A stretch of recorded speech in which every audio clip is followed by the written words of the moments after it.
del Hijo y de su Santo Espíritu.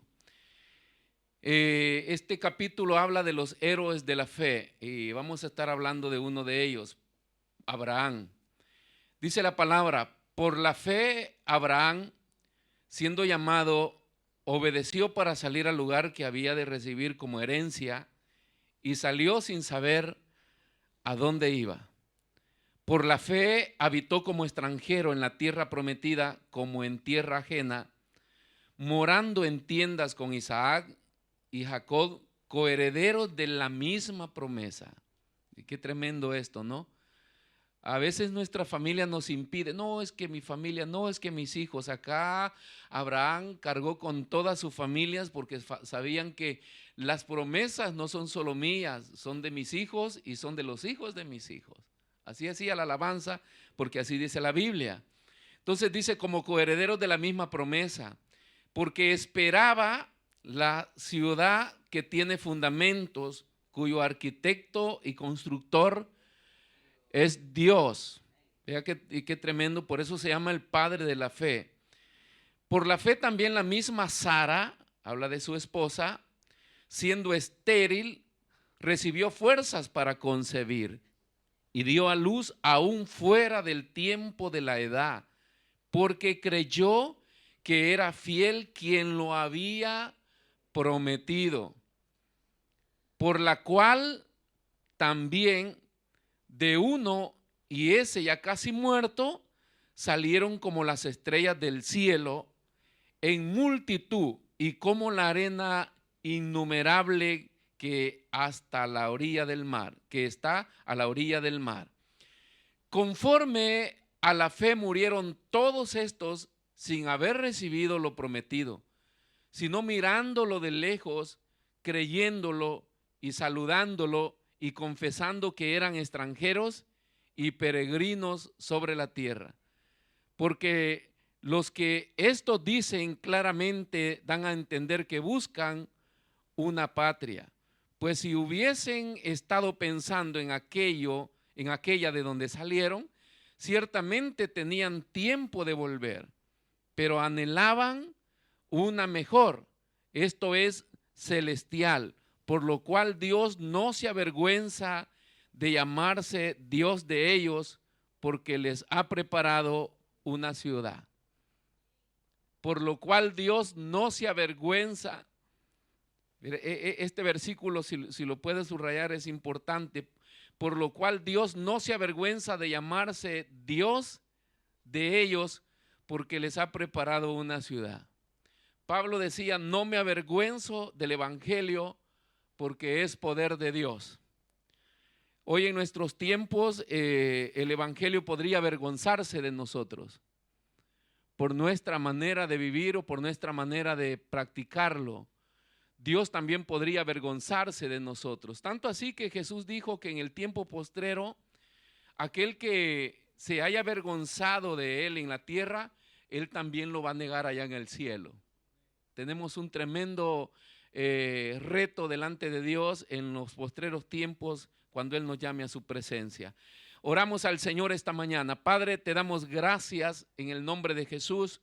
Bendecimos tu santo y poderoso nombre, Señor. Gracias por habernos permitido leer tu palabra. Y hoy te pedimos, Señor, que tomes el control de nuestras vidas y que tú tomes el control de cada uno de mis hermanos presentes en esta casa, Señor, que han venido para alabar y glorificar tu santo y poderoso nombre.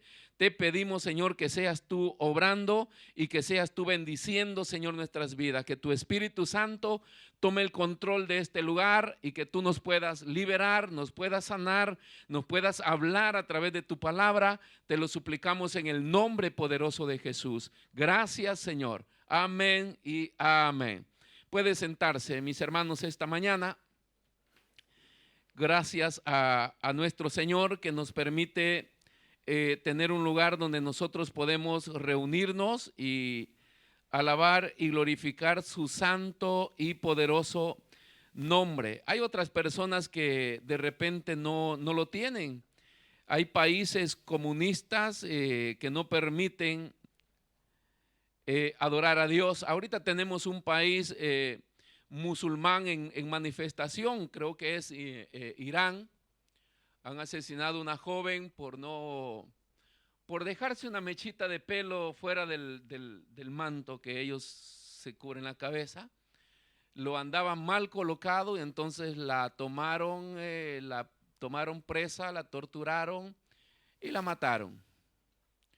Por no ponerse bien llamémosle la mantelina, ¿no? Con la que se cubre la cabeza. Si nosotros viviéramos en Irán, fuéramos cadáveres.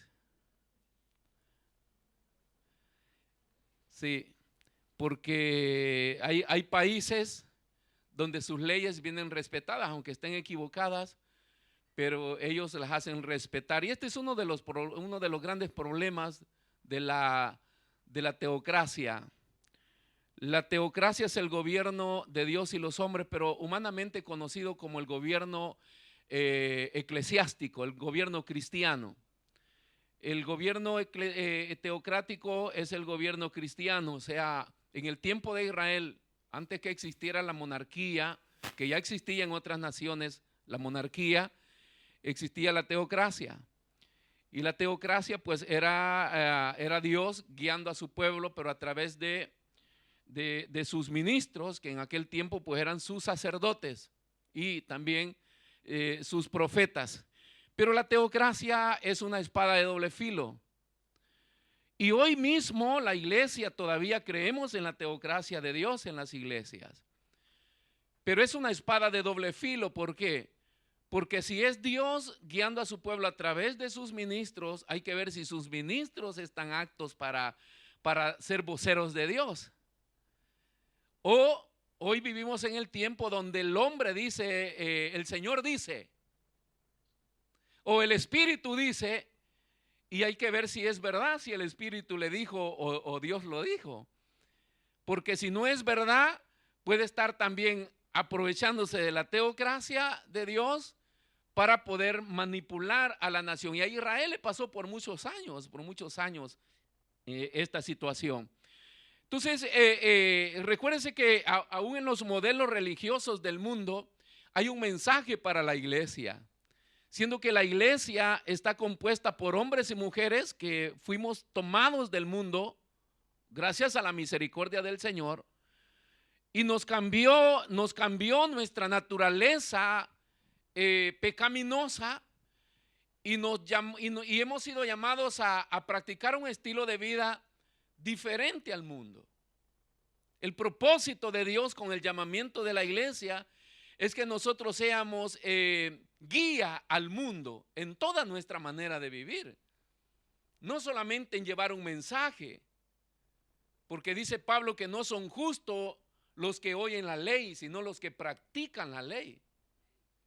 Entonces no es solamente la responsabilidad de llevar un mensaje, sino de afectar a un mundo a través de una manera diferente de vivir. Ese es lo que significa la eclesía, la palabra sacados del mundo y puestos aparte, cambiados de naturaleza para practicar una vida diferente a la que el mundo vive. Entonces cada vez que nosotros salimos de casa o salimos de la iglesia, nuestros vecinos deberían de estarnos viendo de la planta de los pies, preguntándose qué tenemos nosotros de diferente. O nos ven igual. Si nos ven igual, a ellos no les interesa a qué sale usted tan de mañana de su casa, a dónde va. Y de repente, allá en nuestros países, los vehículos, las casas, las puertas, donde quiera, soy cristiano, no me moleste, soy acá, Cristo vive, nuestro pescadito en el automóvil, son nuestra manera de dar un mensaje, pero el mejor mensaje es el cambio de vida. Porque usted puede andar un saco de pescado o tapizado su carrito de pescaditos y de Cristo vive y todas, pero si nuestra vida no ha cambiado, entonces a nadie vamos a inspirar. No vamos a inspirar a nadie. Entonces el propósito de Dios es que nosotros seamos diferentes. Ahora lo hizo con Israel. Y cuando lo hace, bueno, con Israel Dios usó mano dura. Hubieron hombres y mujeres que murieron en el tiempo antiguo. irremediablemente, en el momento que pecaron, en el momento que se apartaban de Dios. Desde el momento que todo el pueblo se apartaba de Dios, había una lejanía de Dios con Israel por años, porque no eran aceptables al carácter de Dios. O sea, la idea de llamar cristianos a los cristianos, a los primeros cristianos, era porque eran muy parecidos a la vida que habían visto en Cristo. Fueron tipificados como Cristos pequeños porque vivían muy similar a como Cristo había vivido por 33 años y medio en la tierra. Entonces el mundo tenía presente la vida de Cristo y hoy comparaban los primeros cristianos y decían, son iguales, se parecen. Con el pasar de los años no se puede más comparar si nosotros podríamos ser llamados cristianos, si nos parecemos a esa vida de Cristo. Ahora, en el tiempo antiguo nos hubieran matado hace tiempos. En algunas oportunidades el poder de Dios abrió la tierra y se los tragó. O sea, Dios hacía desaparecer al que definitivamente no quería aplicar sus enseñanzas. Hoy estamos en un tiempo de gracia y esta gracia, bendita gracia, porque nos permite vivir en desgracia, sin ser enjuiciados por hoy. Pero esta gracia tiene un tiempo final. Esta gracia tiene un día de juicio. El final de la gracia es un juicio doloroso a la humanidad. Entonces los seres humanos ni los cristianos podemos abusar de la gracia, porque la gracia tiene una sentencia final. Y es un día, dice la Biblia, del juicio de Dios, el cual nadie lo desea, el día del juicio de Dios. Porque los mismos hombres desearán morirse por no compadecer ante el trono del Señor para recibir su sentencia. Desearán la muerte. Entonces, esta gracia, que se puede vivir en gracia, pero también se puede vivir en desgracia. O sea, podemos vivir como nosotros querramos y aparentemente nadie nos está matando, nadie nos puede apedrear. Pero este no es el plan de Dios. El plan de Dios es que nosotros vivamos en la gracia de Él. Porque si vivimos en su gracia, es que aceptamos sus estatutos, sus mandamientos, y eso nos hace a nosotros coherederos juntamente con Cristo. La carencia de muchas cosas en nuestra vida es que nosotros abusamos mucho de la gracia y la misericordia de Dios. Entonces las promesas de Dios no se cumplen en nuestra vida porque queremos alcanzarlas con nuestra manera de vivir errada, equivocada, y Dios no la va a aceptar, no la va a aprobar. Hermanos, Dios no va a aprobar mi manera de vivir si no se ajusta a como Él la ha diseñado. Por mucho que se parezca. No es porque sea parecida. No es porque casi tengas la idea, sino por aceptar completamente lo que Él diseñó para nuestra vida. Y cuando nosotros nos ajustamos a todo su diseño, entonces nosotros automáticamente recibimos todas las promesas y las bendiciones de Dios. Pero nuestra vida de preocupaciones y necesidades nos lleva a violar estas leyes de Dios, estos principios de Dios. Me preguntaba hoy que estaba viniendo a predicar, porque nuestro afán es el trabajo, pues los cristianos, los seres humanos, es el trabajo ahorita, porque vivimos en un mundo complicado. Todo sube, boletas suben, alquileres de habitaciones suben, quiere comprar casa, ahorita no es el tiempo de comprar nada, dicen, porque todo está alto, es solo para vender. Entonces todo sube y nosotros nos preocupa, y eso nos hace empeñar nuestro tiempo en trabajos y despreocuparnos del compromiso que tenemos con Dios. Entonces me venía preguntando, ¿y cómo hacen los hebreos para ser prósperos? Porque los hebreos paralizan su horario de trabajos el jueves por la mediodía. Estoy hablando del hebreo religioso, ortodoxo, y yo los he visto en Israel. Jueves por la tarde, al mediodía, ellos paran el trabajo. Porque el viernes ya es un día de preparación para el sábado. Imagínense, hermanos, nosotros tomemos la religión hebrea y ya usted del jueves no va a trabajar. Se va a descansar jueves en la tarde, viernes, sábado, domingo y va a regresar el lunes al trabajo. Ya la hermana está mal acá, ¿ve? O sea, yo no le estoy diciendo que lo haga. Yo me pregunto, ¿cómo hacen estos hebreos a ser los más prósperos del mundo? Nosotros decimos, porque los hebreos son un pueblo de Dios y Dios los bendice. Sí, pero del cielo no les cae nada. Dios bendice a Israel por cumplimientos de la ley. Si ellos viven en la ley, no viven en la gracia como nosotros. Ellos viven en la ley y cumplen, buscan, tratan la manera de cumplir la ley. Y obedeciendo esa ley es que Dios los bendice. Trabajan menos y son más ricos que nosotros. Esta cosa está complicada, hermano. Pues nosotros trabajamos más y vivimos siempre en la miseria. No vayamos lejos, bueno, los adventistas. Los adventistas también aplican la ley, ellos no trabajan desde el viernes, el sábado y el domingo. Mire hasta dónde se dan el lujo que si les quieren pagar el sábado, ellos no van a recibir ese dinero. Porque ellos no pueden hacer nada. Ay, hermano, el día que nosotros vamos a pagar antes que se arrepienta el patrón. Y si usted no ve movimiento, le dice, ya me voy a ir, estos tipos, ya estoy hablando de nuestra gente, de este tiempo, ellos no van a cobrar, no hacen ninguna tarea, se dedican solamente al servicio a Dios. Y usted podría hablar con muchos adventistas que a lo mejor están mejor que nosotros, hablando económicamente,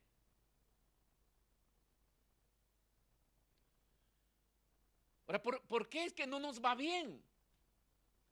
Estas son las interrogantes, las preguntas que nosotros como cristianos, porque cada vez que llega algún problema a nuestra familia, a nuestra vida, siempre pensamos en el diablo, los demonios, los chamucos y hacemos unos rituales y nunca nos vemos para adentro. ¿Qué he dejado de cumplir yo que no le agrada a Dios?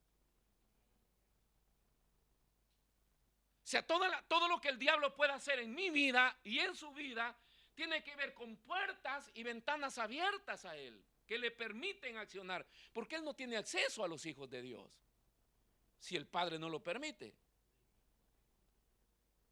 Y Dios lo puede permitir porque estamos mal o porque estamos bien. O sea, no nos escapamos. Job estaba bien con Dios, pero igual le tocó.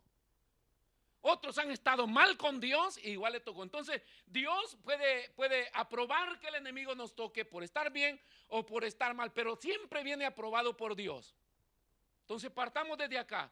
Satanás y sus demonios, todo lo que menciona el libro ¿cuál es? Efesios, potestades, principados y huestes espirituales de maldad, a mí ni a usted le pueden tocar si Dios no lo permite o si yo no he abierto ventanas para que Él entre. No puede. Entonces, cuando las cosas no funcionan, antes de ponerme contra de Él, debo examinarme yo. Yo creo que la mayoría de problemas de estos tiempos, casi siempre los promotores de todo eso, siempre somos nosotros. Algo de nuestra vida, de nuestra conducta, no está siendo ajustado a la ley de Dios, a la palabra de Dios. Y eso me trae desgracia y por consecuencia hay muchas limitaciones para que Dios pueda darme. Entonces en el año 2020 que comenzó el COVID, que cerramos los locales de culto, estábamos con el tema de la honra a Dios y yo estaba tocando uno de los temas de la primogenitura, porque la primogenitura juega un papel muy importante para honrar a Dios. ¿Se recuerdan? Que hablamos de la restauración del lazo filial del padre al hijo, que es lo que se había roto. Estuvimos hablando de las normas que rigen el culto que yo le presento a Dios, normas establecidas por Dios, no hechas por mí. O sea, hay muchas maneras de acercarse a Dios, pero Dios diseñó una sola manera. Y estuvimos hablando de la primogenitura. Y la primogenitura traía consigo misma beneficios al primogénito. Y hablábamos que la primogenitura de allá del Sinaí o del tiempo antiguo cambió desde el momento que nace Jacob y Esaú, cambia la primogenitura. Porque antes de ellos la primogenitura había sido nombrada por Dios como el primer varón que abría la matriz de una mujer. Y ese primer varón era de Dios. Venía dedicado a Dios, eran de él. Entonces se reconocía como el primero que nacía era el primogénito. Pero luego Dios modifica en el caso de Esaú y de Jacob, porque el primero que nace es Esaú. Pero antes de que nacieran, Dios le había mostrado ya a la madre de ellos que en su estómago habían dos naciones, porque estos guerreaban desde adentro, ¿no? Tiraban patadas, trompones, mordidas. Ya las mamás saben los niños inquietos que traen desde adentro, ¿no? Pero era tanto que ella fue a consultar y Dios le dijo, es que hay dos dentro de ti. Pero dice, los dos serán dos naciones, pero el menor, dice, será el primogénito. Porque el mayor será siervo del menor. Y resulta que Jacob nace supuestamente segundo, pero no, nacen juntos porque viene enlazado del otro. Pero el primogénito es Esaú, según lo que Dios había establecido antes. Pero Dios decide desde antes que salgan que el primogénito iba a ser Jacob. Porque determina él que el mayor será siervo del menor. Entonces nos dimos cuenta que la primogenitura viene cambiando ya por llamamiento y por elección de Dios. Ya no es tanto por haber nacido primero, sino por elección de Dios. Por eso ahí encontramos, por ejemplo, los primogénitos de Jacob, que en aquel caso el primogénito es Rubén, pero viene a ser sustituido por Judá.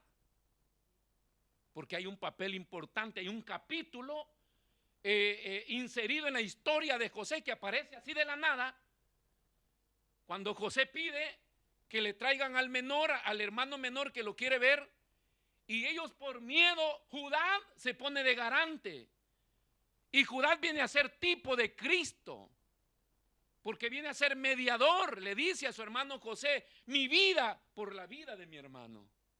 Porque ¿qué pasaría si mi hermano se muere o le pasa algo? Mi padre se moriría. Entonces Judá dice, tu vida por la mía. Y luego vamos viendo que él hace un papel de mediador, y la descendencia humana de Cristo viene de la tribu de Judá. Tanto así que cuando nos dirigimos a los hebreos, todo el mundo dice los judíos, pero los hebreos no son los judíos, pues los judíos son los de Judá.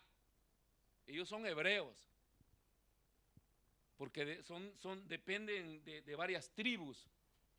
Pero Jesús viene a ser el primogénito que el Padre envía para que en él todos nosotros seamos primogénitos.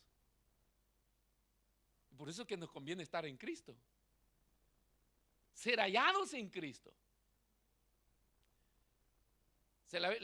Hace algunos años un predicador argentino que vino nos ponía el caso de lo que es estar en Cristo Jesús. De modo que el que está en Cristo, y él ponía el ejemplo de una naranja. Y cuando usted abre la naranja, encuentra las semillas dentro de la naranja. Entonces el que nosotros declaremos que estamos en Cristo es que nosotros estamos en Él, no estamos fuera de Él. Por eso es que todos los beneficios que podamos obtener se le atribuyen a Él, no a nosotros, porque nosotros seguimos siendo seres humanos corrientes y normales. Si la única ventaja es que estamos en Cristo, pero necesitamos ser hallados en Él, o sea, dentro de Él. Por eso venimos a ser llamados primogénitos. Y esa primogenitura traía estos beneficios, como por ejemplo el sacerdocio. Y esto me interesa a mí que la iglesia lo tenga claro, porque todavía está la idea teológica que el sacerdocio fue sustituido por el pastorado. Eso no tiene ningún asentamiento bíblico. Los sacerdotes no somos los pastores. El sacerdocio antiguo fue cancelado, porque la Biblia dice que Cristo es el sumo sacerdote, y ofreciendo el sacrificio a Dios, hermanos, ascendió a los cielos y se sentó. Esta expresión de que se sentó declara que ya nadie más tiene que estar ejerciendo el sacerdocio para ofrecer sacrificios de salvación, como era en el tiempo antiguo, que los equipos de sacerdotes se turnaban para ofrecer los sacrificios al Señor. Cristo vino y hizo un solo sacrificio por todos los humanos, y Él es el sumo sacerdote. Y el periodo del sacerdocio en la función antigua de ofrecer sacrificio por el pecado fue consumado por Jesús. La iglesia hoy tiene un liderazgo, un gobierno de iglesia con los ministerios que Cristo dejó. Pero ¿qué pasó con el sacerdocio? La Biblia dice que vino modificado, y hoy ya no existe un linaje de sacerdotes. Ya no hay un altar para que una tribu de sacerdotes venga a ministrar, sino que hoy todos nosotros pertenecemos a un sacerdocio. Eso es lo que está declarando las palabras del apóstol Pablo, cuando nosotros lo vemos en hebreo. Entonces Pablo está declarando y dice que todos nosotros, Hebreos 12:22, vea lo que nos dice Hebreos 12:22, sino que os habéis acercado al monte de Sión. Pablo, hablando primero del Sinaí, hoy habla del monte de Sión, que es la Jerusalén, a la ciudad del Dios vivo, Jerusalén, la celestial, a la compañía de muchos millares de ángeles, 23, y a la congregación de los primogénitos que están inscritos en los cielos, a Dios el juez de todos, a los espíritus de los justos hechos perfectos. Entonces nosotros venimos a ser una congregación de primogénitos. O sea, yo soy primogénito y usted es primogénito, porque ya no es porque nació primero, es por elección de Dios. Y la elección, ¿dónde sucedió? En Juan capítulo 1, versículo 12 y 13. Dice que a todos los que le recibieron, les dio la potestad, el derecho de ser adoptados. Nosotros venimos a ser adoptados hijos de Dios. Y venimos a ser parte de la congregación de los primogénitos.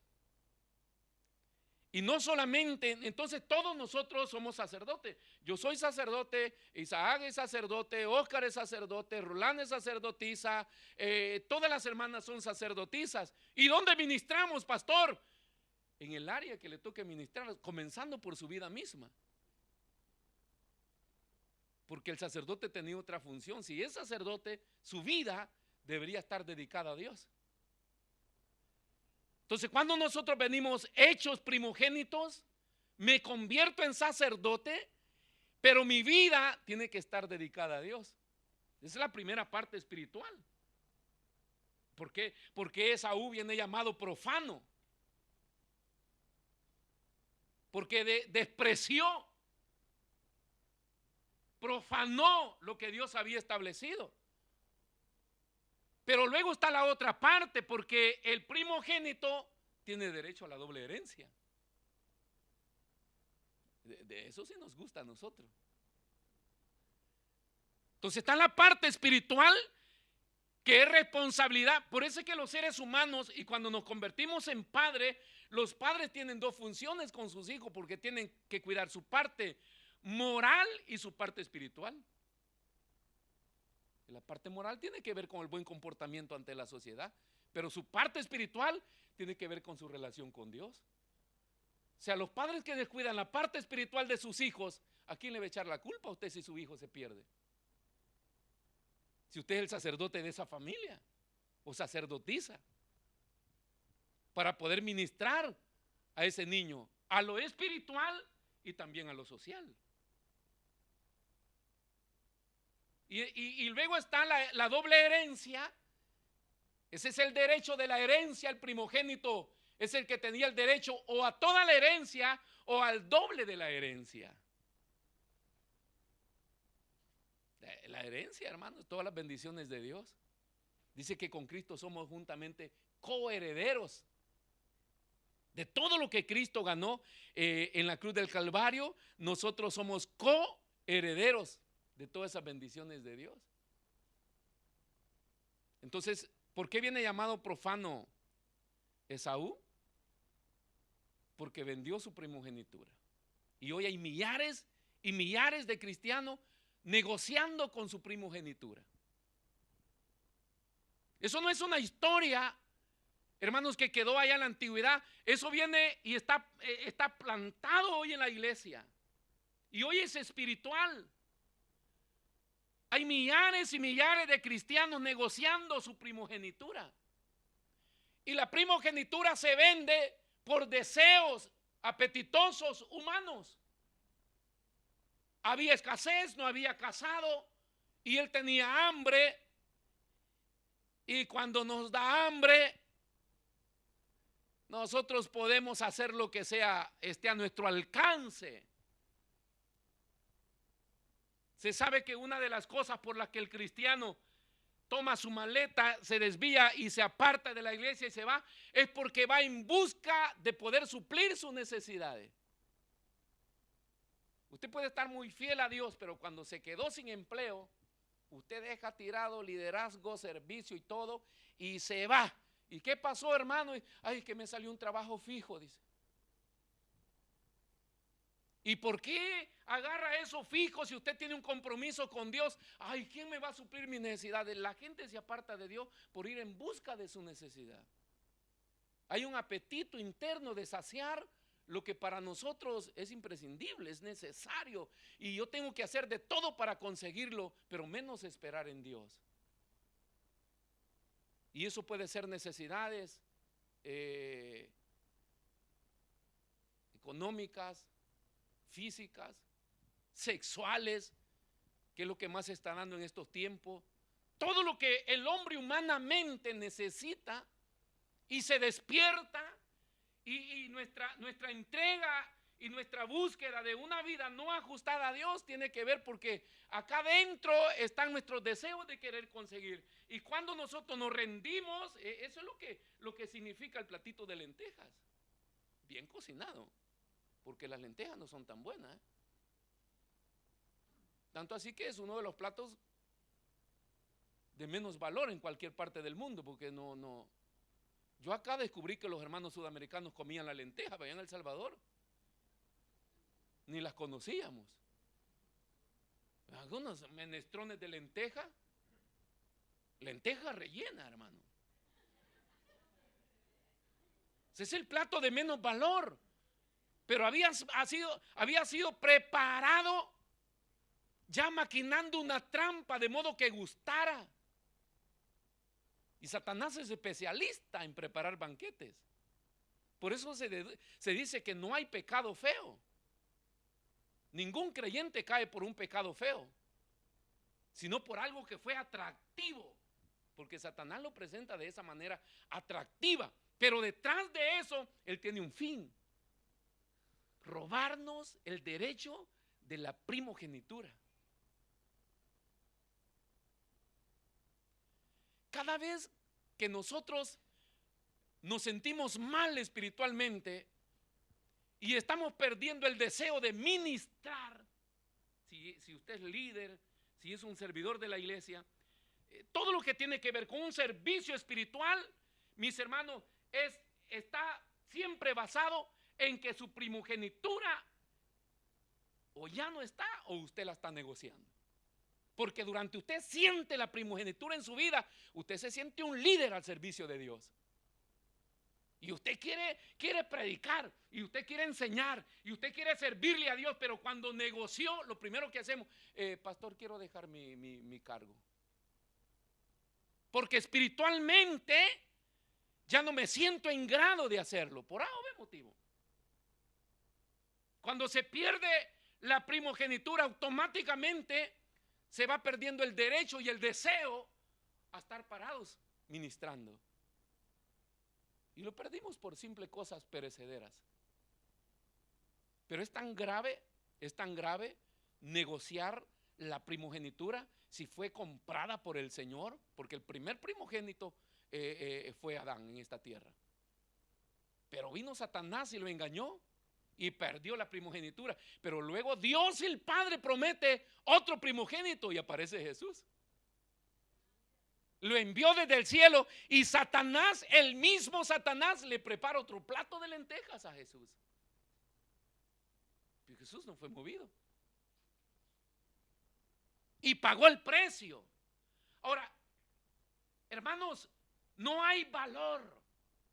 No se puede medir lo que Cristo logró por nosotros en la cruz del Calvario, comparado con lo que el diablo nos puede ofrecer. Eco por qué la Biblia le llama profano a Esaú. Y hoy nos puede llamar profanos a nosotros por despreciar algo que no tiene ni precio ni comparación como lo que Cristo hizo por lo que Satanás nos vende. Usted se compra un par de zapatos de cuero italiano, no tiene nada que ver con los zapatos del Abramante.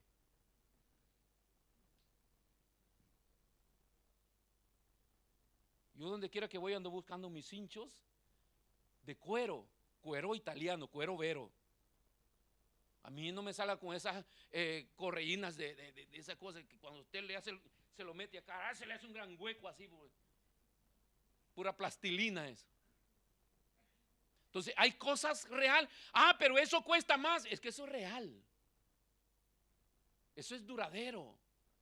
Eso tiene un precio. Ay, hermanos, si quieres ser agradable en medio de la congregación, métase una buena loción. Porque hay lociones que en vez de estar cerca dan ganas de estar lejos, hermano. Y son desodorantes, y son lociones, son perfumes, llámele como le llame, pero es que la calidad determina la fragancia. Y nunca se va a comparar lo que Satanás planea para nosotros con lo que Cristo ganó en la cruz. Por eso es que nunca se puede, ¿cómo se dice? Venir en contra de Dios. ¿Por qué Dios es tan drástico en algunas cosas que nosotros las consideramos pequeñas? Pero no es cuestión de que sea drástico, es cuestión de valor. ¿Por qué tiene que ser llamado profano, un apóstata, Esaú?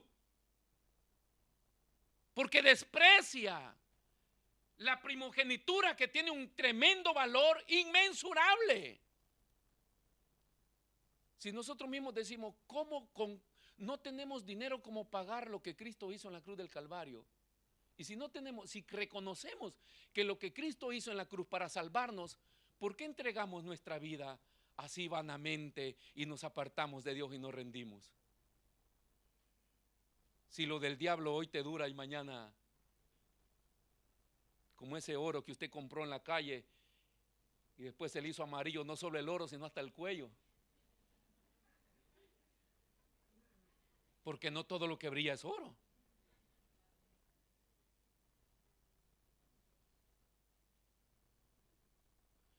El plan de Dios, hermano, entonces está la primogenitura con el derecho espiritual de ministrar a la familia, y luego está el derecho a la herencia de lo que nosotros tenemos. Y eso está vigente todavía.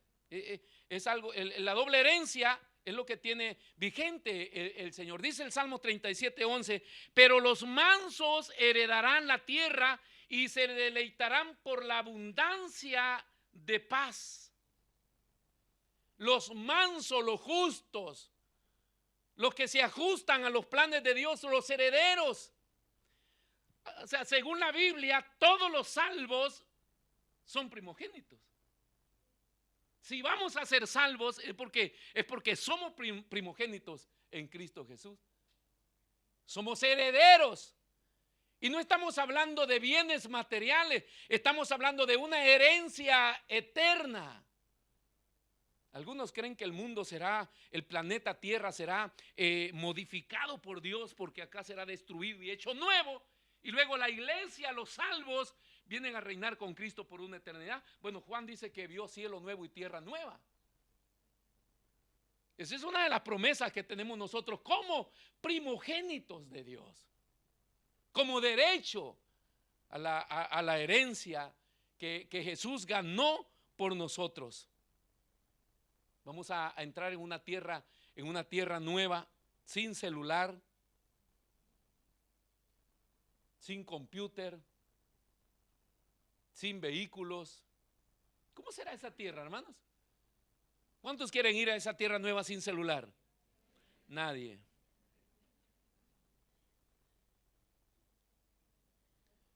Y Apocalipsis dice: bienaventurado el que tiene parte en la primera resurrección, porque dice sobre esto la segunda muerte no tiene ningún poder. O sea, la iglesia, los santos, vamos a entrar a una dimensión de eternidad con el Señor. Nos da unos derechos, hermanos, increíbles de una herencia inmortal. En esa nueva vida en Cristo se nos da un planeta nuevo para que lo volvamos a destruir. Y la cosa será diferente, una vida perdurable. Vean lo que es la herencia que Cristo tiene para nosotros. Una tierra nueva, un cielo nuevo, una tierra nueva, una vida imperdurable. Nos da el acceso al árbol de la vida. ¿Por qué? Porque ya no vamos a ver muerte. Vamos a ser eternos. En cambio, la Biblia dice que toda la retribución de servirle al diablo es muerte, porque la paga del pecado es muerte. Por muy bonito que lo pinte, por mucho que haya cocinado el plato de lentejas, mis hermanos, el pago de ese plato es el precio de la muerte. Ese es el plan del enemigo. La felicidad con la que vamos a vivir, le decía, inconmensurable. ¿Por qué? Porque no se puede medir, no se puede comparar con nada. Dice que ahí no habrá muerte, nadie morirá, no habrá dolor. Les decía que cuando ya se superan los 50, ya a nosotros no nos duele un desprecio ni un abandono, nos duelen las articulaciones todos los días. Eso es lo que más duele. Esos dolores. Y los que podemos estar sanos, y las personas que están enfermas, que tienen otro tipo de dolores más fuertes, más tremendos en esta tierra. Y cuando se mueren y parten a la presencia de Dios, van a descansar. Cuando nosotros seamos trasladados a la eternidad del Señor, no habrá más muerte, no habrá más dolor, no habrá más llanto. Por eso es que yo quiero irme rápido, porque no soporto ver llorar.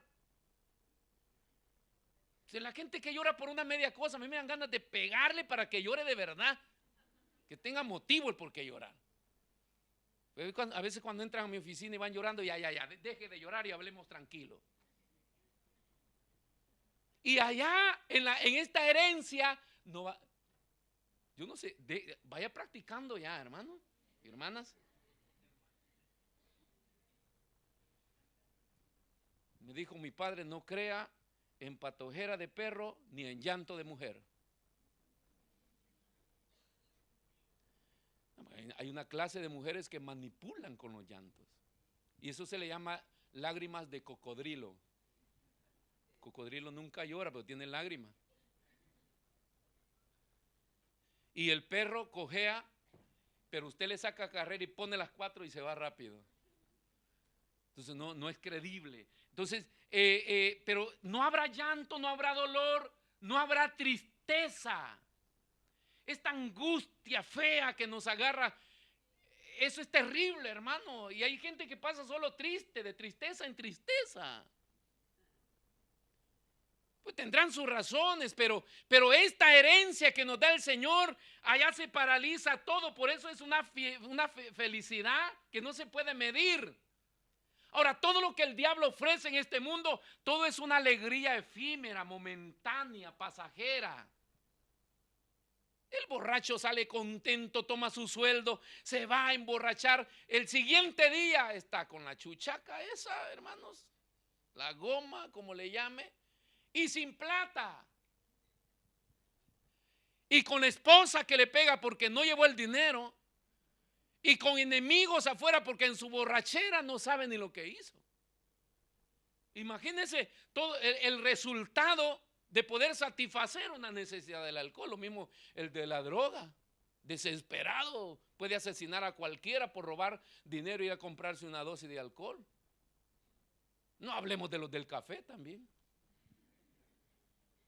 Son capaces de irme a hacer un hueco a la máquina y sacar un café y no tienen plata. Son adicciones, son vicios. Pero allá no habrá este tipo de vida. Entonces por eso es que Dios llama profano a Esaú, porque ¿cómo pudo despreciar eso? Pero dejemos a Esaú tranquilo. ¿Cuántos profanos estamos en la iglesia? Que no nos importa la primogenitura de Dios, el precio que Él pagó. Me congrego si quiero, busco si quiero. Tenemos una práctica religiosa que no nos está dando resultado. Por eso las iglesias están vacías. Por eso cada quien va y hace lo que quiere. Porque nosotros creemos que podemos manejar nuestro estilo de vida y estamos despreciando el valor que tiene lo que Cristo hizo en la cruz. Es digno de reunirnos en un lugar y darle gloria y honra al Señor. El culto a Dios no tiene que venir pisoteado, ni despreciado, ni expostado a un segundo lugar. Debe ser nuestra prioridad, porque venimos a adorar a aquel que extendió sus brazos en la cruz y pagó nuestro precio, tomando nuestro lugar. Y no solamente nos rescata, sino que nos hace coherederos juntamente con Él y nos promete una eternidad. Entonces por eso somos primogénitos, sacerdotes. Por eso es que en la eternidad, cuando vengamos llamados, porque todos vamos a compadecer ante el tribunal de Cristo para rendir cuentas, cuando vengamos llamados, cada quien va a rendir sus cuentas. Si no fuera culpable el pastor. Acá usted acúseme de todo y diga lo que quiera, pero allá delante del Señor no le valen cuentos. Porque el Señor no le va a sacar mi vida, le va a poner el video de su vida. La mía voy a dar cuenta yo. Si le hice algo a usted, ahí me va a aparecer. No hay necesidad que usted se lo recuerde al Señor. La preocupación debe ser mi vida. Somos cristianos dependientes 100% de Dios y nos debemos a Dios. Desde el momento que fuimos adoptados como hijos, nos debemos a Dios. Dejamos de ser seres humanos autónomos y nos volvemos dependientes de Dios. Y fuimos llamados para hacer lo que el Señor demande. Entonces los tesoros terrenales y los tesoros celestiales están en pleito.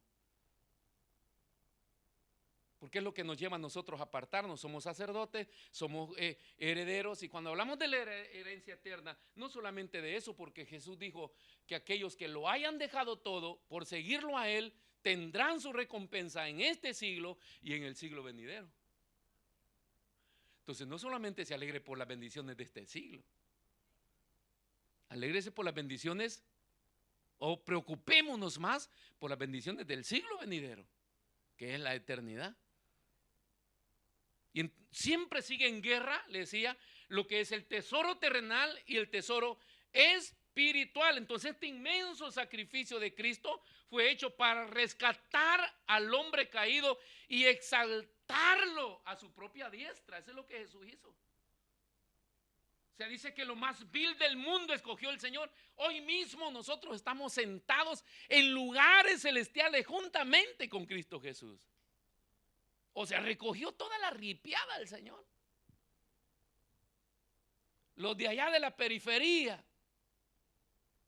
¿Cómo le llamamos allá en San Salvador, hermano? Donde las colonias marginales. ¿Dónde vives en San Salvador? Pero vive en un barranco de las marginales. Ahí llegó a dar. Ecuador, ¿cómo le llaman vos, Isaac? Suburbio. Es mejor suburbio. En Brasil la favela. La favela es Brasil. Acá en Italia, acá son, ¿cómo? Hermano, recién comencé. Sí, me está poniendo la luz. Bueno, acá mismo donde estamos es considerada todavía una zona roja de Italia. Por si usted no sabía. Parte de Baranzate, Cuarto Llaro, están marcadas en el mapa como zona roja. No rosa, roja. Porque hay muchas casas comunales y vive mucha gente del sur. Y acá de repente usted va y en un bar, hay una disparatoria y dejaron a uno ahí tirado. Por eso son zonas rojas, porque hay mucha delincuencia, hay un nivel de delincuencia no parecido al nuestro, pero hay. Pero se vive ahí. Entonces hay una guerra, ¿verdad? Hay una oposición en lo terrenal y lo celestial. Entonces Jesús hizo este inmenso sacrificio para llevarnos a nosotros, nos sacó de ahí y juntamente con Él nos adoptó como hijos. Yo soy hijo de Dios. ¿Cuántos son hijos de Dios? Pero para ser adoptados hijos es importante reconocer. Vea lo que dice Juan capítulo 8 versículo 44.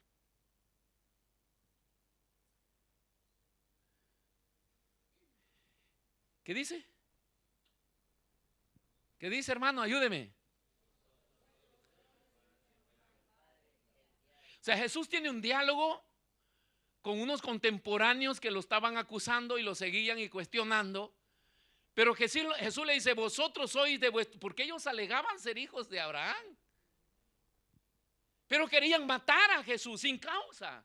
Bueno, Jesús fue muerto sin causa, fue muerto por un plan establecido por Dios, pero los hombres lo acusaron sin causa, pagaron. Ven, allá en los tiempos antiguos todo se paga como en el mundo acá. Allá en Israel hasta para que le lloren al difunto le pagan. Existen las lloronas y vienen pagadas.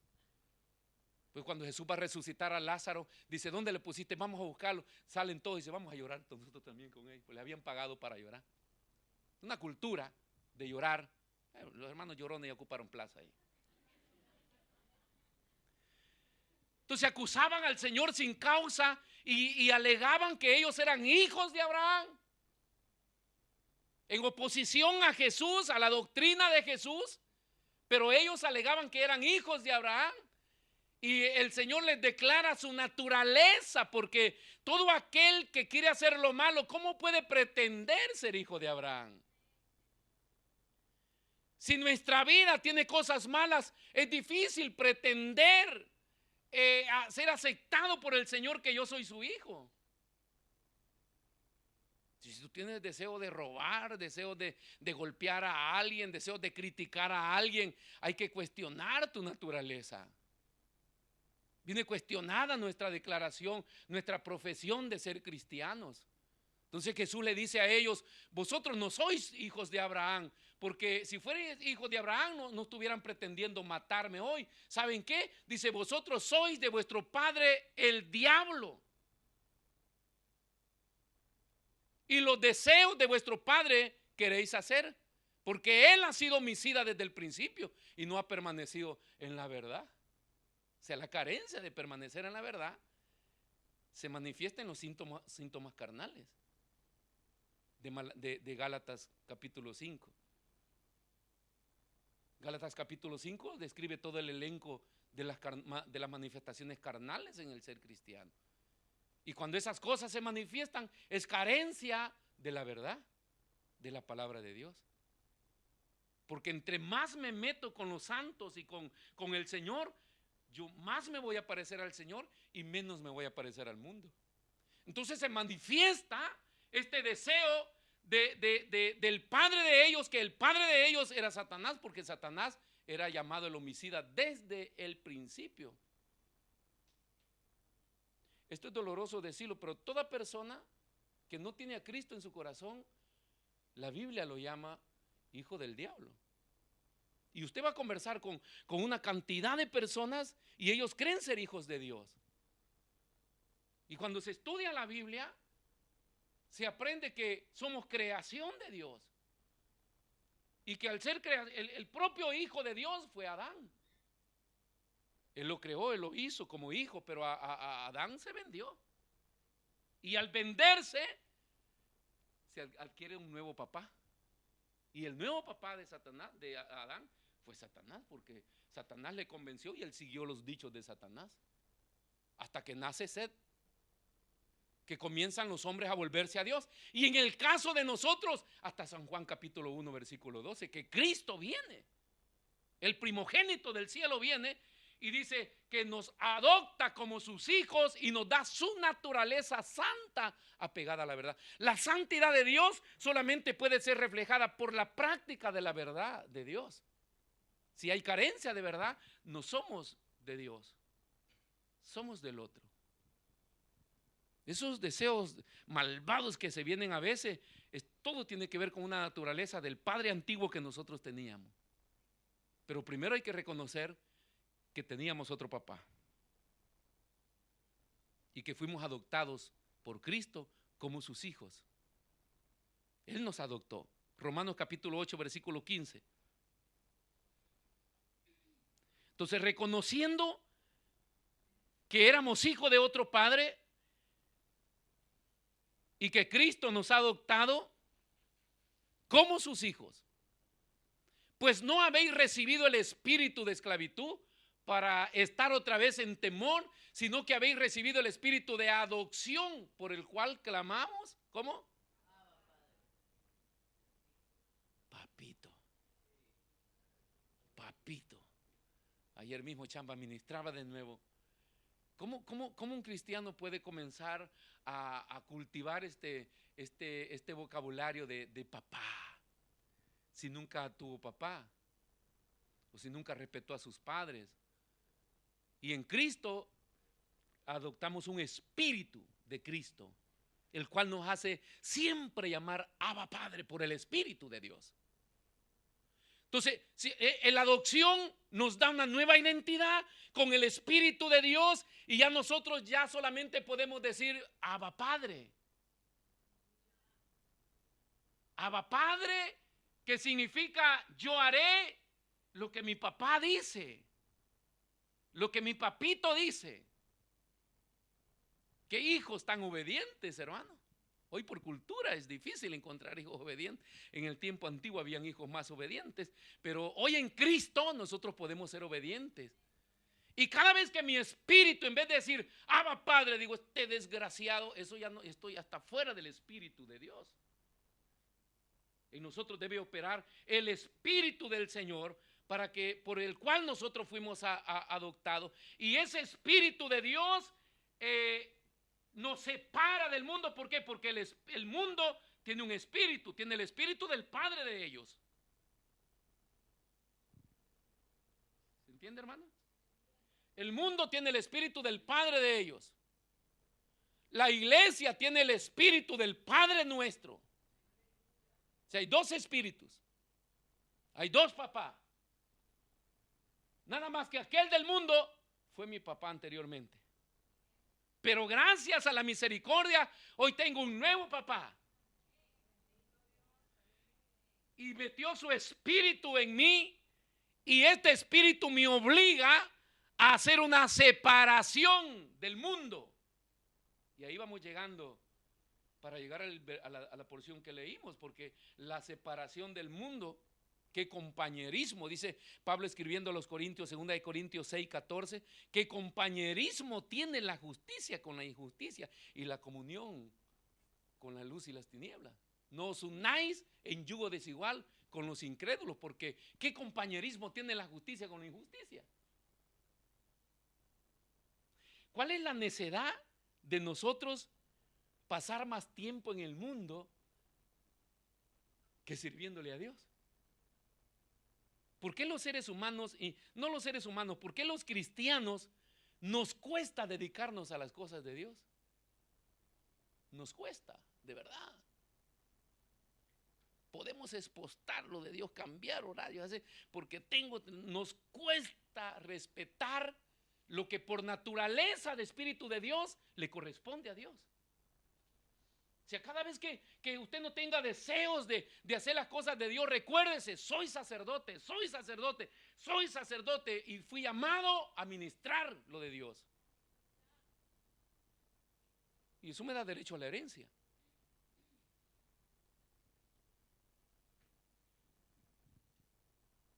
¿Por qué queremos ser mundanos? Y cada vez que hablamos de ser mundanos, no es que les estoy diciendo, ¿por qué se va a pecar? ¿Por qué? No, ¿por qué deseamos las cosas que el mundo nos está proponiendo? Hay cosas tan visibles a las que nosotros mismos cedemos. La moda. ¿Por qué cedemos fácilmente a vestirnos como la moda dice? O que nuestros hijos practiquen todavía el modelaje. Las danzas que andan danzando desvestidas por todos lados. Empleos que tienen que ver con mundanalidades. ¿Por qué la gente se desvía si la Biblia dice que cuando Cristo nos adoptó nos dio de su espíritu? Y el espíritu del Señor ha hecho una división con el espíritu del mundo. No nos parecemos a ellos. Y no hacemos la misma función de ellos. No podemos negociar nuestro estilo de vida. Amén, iglesia.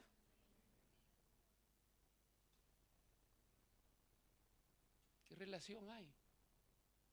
¿Qué tienes que ver tú en el baile en la fiesta de tu pariente? Que están allá emborrachándose y bailando. ¿Qué tienes que ver tú? ¿Quién eres tú? ¿Sabes quién eres? Porque una de las reconocimientos de la primogenitura es tu identidad. ¿Quién eres? ¿Y por qué estás ahí? ¿Y cuál es la función que debes hacer? Entonces, cuando perdemos esta identidad, nosotros comenzamos a mezclarnos con los incrédulos. Porque ¿qué compañerismo tiene la justicia con la injusticia? ¿Qué tiene que ver usted con la política? ¿Acaso la política es limpia? Es basura, es suciedad. Por mucho que alguien incrédulo quiera practicar la verdad, es siempre suciedad. Terminará sucia porque así nació. Pero nosotros todavía queremos apostar a involucrarnos con todas estas cosas. La comunión. ¿Y qué comunión? La luz con las tinieblas. ¿Por qué tiene que andar si puede caminar en luz? ¿Por qué vivimos en la vida tontas y a ciegas, pues? No sé si me va a funcionar, no sé si me va a ir bien, no sé si esto que he decidido está bien, no sé si esto es correcto. ¿Por qué tiene que andar tentando cuando puede ver? Cuando puedes ir a consultar a Dios y Dios, que es tu Padre, revelarte la luz y tomar decisiones correctas en tu vida. La gente sufre porque quiere. Y el que por su gusto muere, que lo entierren parado. Y yo tiro la primera palada de tierra. Porque esta palabra de Dios nos lleva a la luz para que no andemos a tientas ni a ciegas, hermano. ¿Qué tengo que andar buscando yo en el mundo si el mundo no tiene nada para mí? Pero voy a ir a probar, a lo mejor funcione. No tiene nada que ver. He sido llamado a separarme, me separó, me adoptó el Señor, Él es mi Padre, Él me dio un espíritu diferente, una verdad diferente y hoy vivo para Él, nada parecido a lo del mundo. Si el mundo tuviera verdad, ¿qué hacemos acá? Pero el mundo vive en su mentira, en su vanidad, en su engaño, en su falsedad. Y cuando intentamos relacionarnos con el mundo, siempre vamos a terminar en ese engaño. Y no estamos hablando, esta separación del mundo no tiene nada que ver con llamarnos ermitaños. Porque la otra posición que agarran los cristianos es aislarse. O sea, Jesús no fue nunca ermitaño. El ermitaño es aquel que se aísla y huyéndole al mundo. Al mundo no se le huye. Nosotros hemos sido llamados a relacionarnos con el mundo para llevarle una verdad, no para recibirlo de ellos.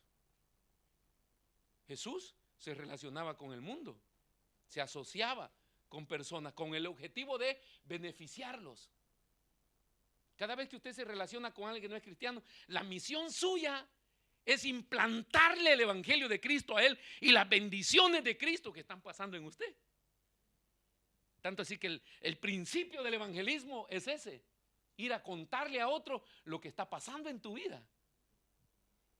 Cuando el cristiano pierde el sentido de comunicarlo de Dios, es porque no está pasando nada en su vida. O sea, nosotros no vamos a hablarle a la gente de Noé, de Isaac, de Abraham. Vamos a decirle: mira lo que está pasando en mi vida desde que encontré a Cristo. Y esas son las buenas nuevas del evangelio, a fin de que esa persona cambie de papá. Reconozca que el papá que tiene no es un buen padre, es mentiroso, es falso, se llama Satanás. Pero el Padre nuestro es el Padre de la luz, es el Padre de la verdad, es el Padre de la justicia, es el Padre de los beneficios hacia sus hijos. Como premio nos ha dado dones, regalos, todo lo que Él ganó en la cruz lo ha hecho a beneficio nuestro. Ese es nuestro Padre. Que aunque si te enfermas, Él te puede sanar, Él está siempre contigo. Si pierdes algo, lo puede recuperar. Si estás triste, Él está contigo para consolarte. Nunca te deja, nunca te desampara, porque es el Padre que promete y cumple lo que Él promete. Y cuando te adopta como hijo, ¿por qué te separa del mundo? Porque venimos, hermanos, convertidos en miembro de una familia real, real sacerdocio, príncipes, princesas, reyes y reinas. ¿Ustedes creen que solo la reina Isabel era reina? ¿Y ustedes? Mujeres. Viva mi reina. Viva mi rey. Todos somos reyes en Cristo. Y fuimos adoptados como hijos y hemos sido inseridos en una familia real. Pero esas familias reales tienen un perfil de vida, ¿no? En la cual tienen que vivir. Entonces, esa realeza nos lleva a nosotros a convivir más con los ángeles, pues. La vida de ángel. No de algún hermano que se llame ángel, de ángeles. La vida de ángel, hermano. Cómo viven los ángeles. La vida de Cristo, cómo vivió Cristo. Y entre más pasamos con Cristo, el carácter, entre más participamos de la vida de Cristo, ese carácter de Cristo se va metiendo, se va dando en nuestra vida. Tenemos problemas para poder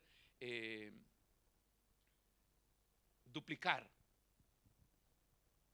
Yo lo he visto aunque acá en el ministerio con nuestras iglesias filiales, porque si usted va a nuestras iglesias filiales, usted cuando llega allá debería de ver un pedazo de Maranata allá.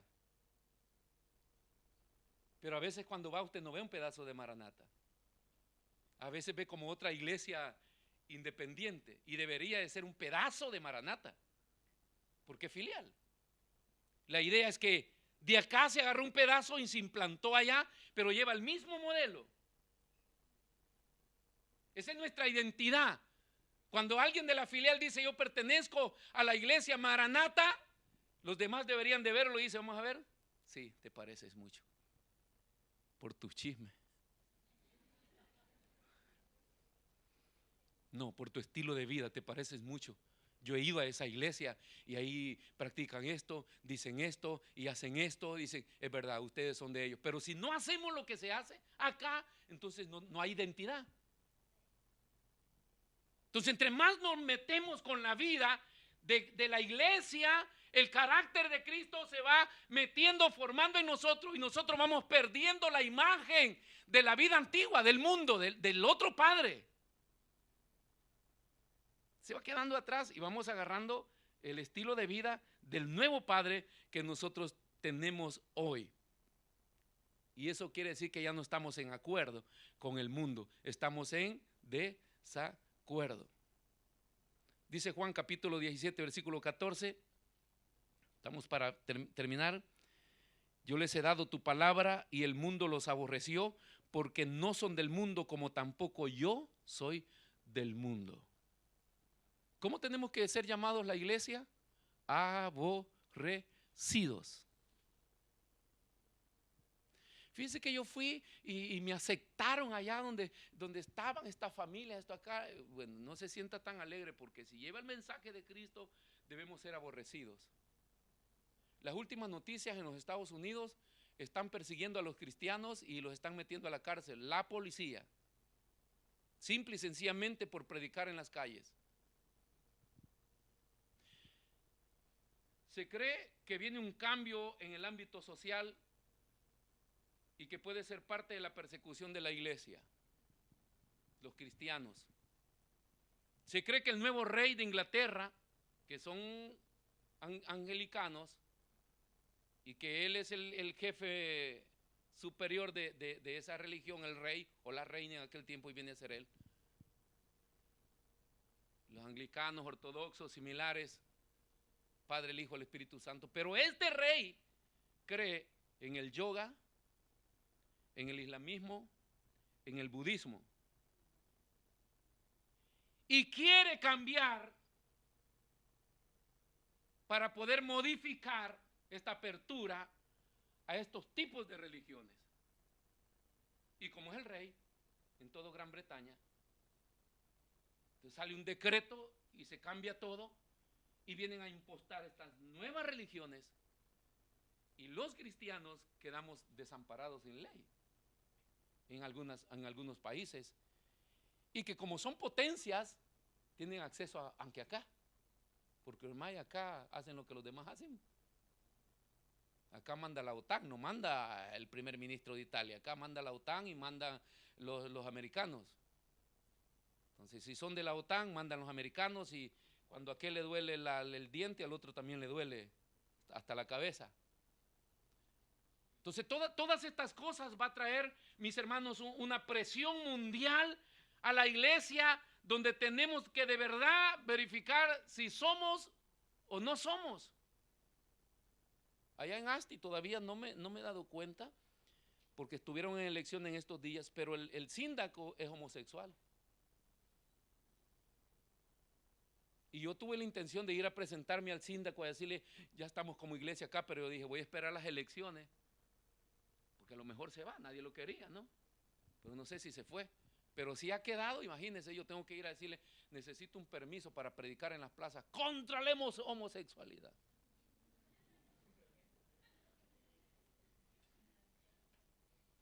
Me lo va a firmar rápido. Mi condena, pero... Entonces, hasta eso uno tiene que estar pensando ya, ¿cuál es el mundo que nosotros estamos enfrentando? Por eso es que tenemos que mezclarnos más con Cristo para parecernos a Él, pero no nos conviene tampoco parecernos mucho a Cristo, porque entonces venimos identificados fácilmente. Y si nos identifican, nos van a dar. Y a veces no estamos dispuestos a morir. Pero qué bueno, les decía a los hermanos de la mañana, que nosotros pudiéramos ser como los hebreos, que murieron casi 6 millones y casi los exterminan, pero los murieron porque ellos tienen una marca puesta por el Padre. La circuncisión. Póngase de pie. La circuncisión. Entonces un hebreo no podía decir no soy hebreo, porque lo desvestían. aún para competir en las competencias de las Olimpiadas que nacen en Grecia, y los hebreos querían competir, ellos se hacían cirugías para poder cubrir su circuncisión, porque competían. Las Olimpiadas comenzaron al desnudo, los hombres competían corriendo desnudos.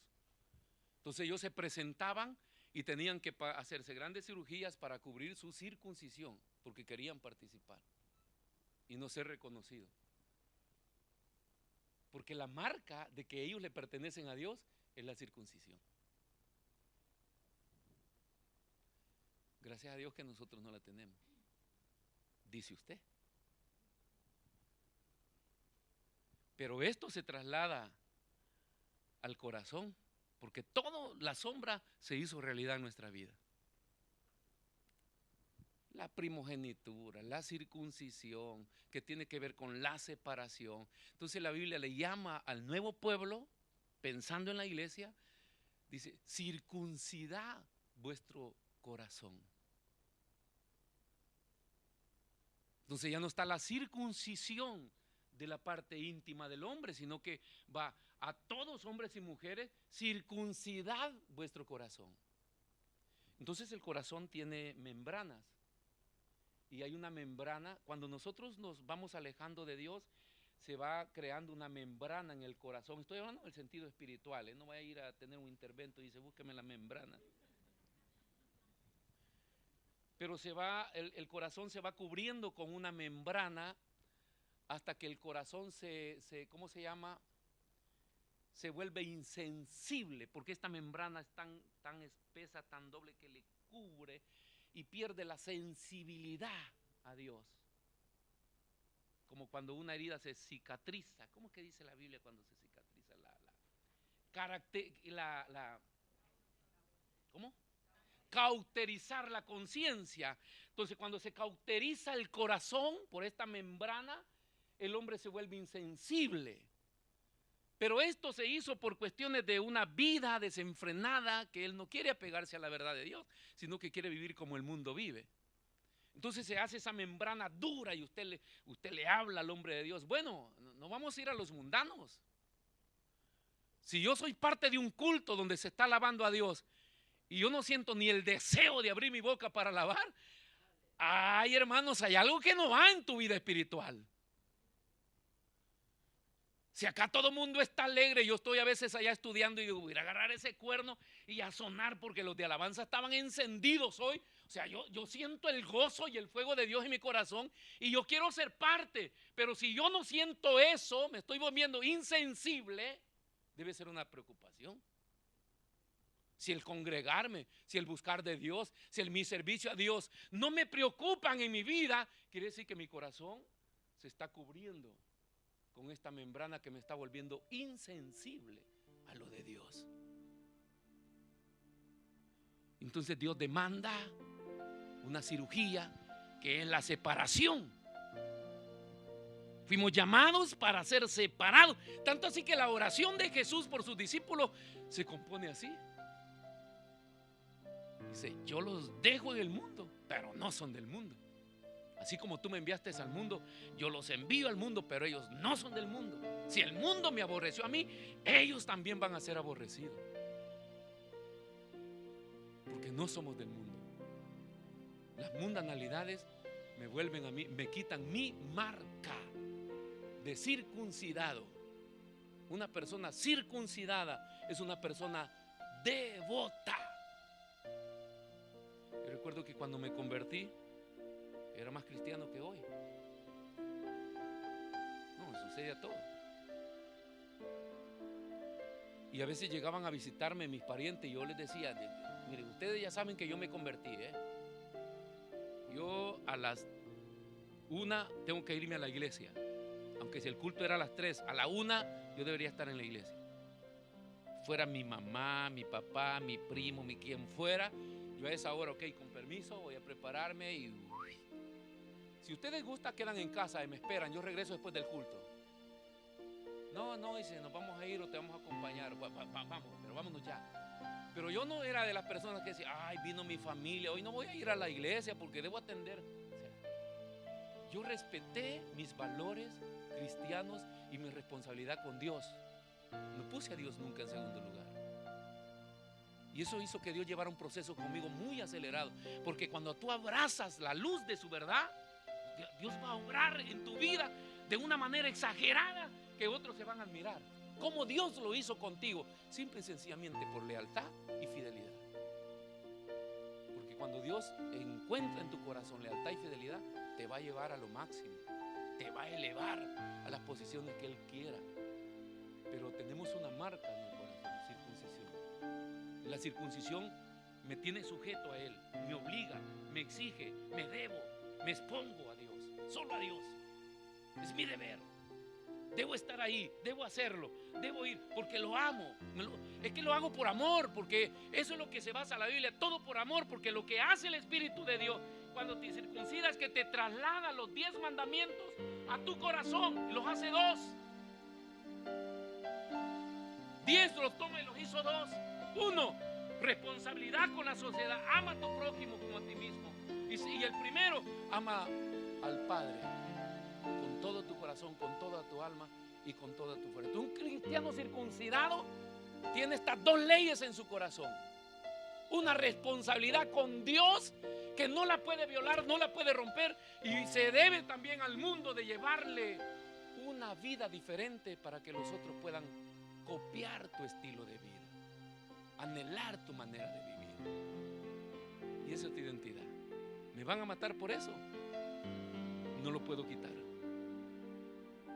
Cuando compadezcamos ante el tribunal de Cristo, Él no nos va a ver superficialmente. Él tiene una marca dentro de nosotros, la circuncisión del corazón. Para los hebreos, la circuncisión de su pene; para los cristianos, la circuncisión del corazón.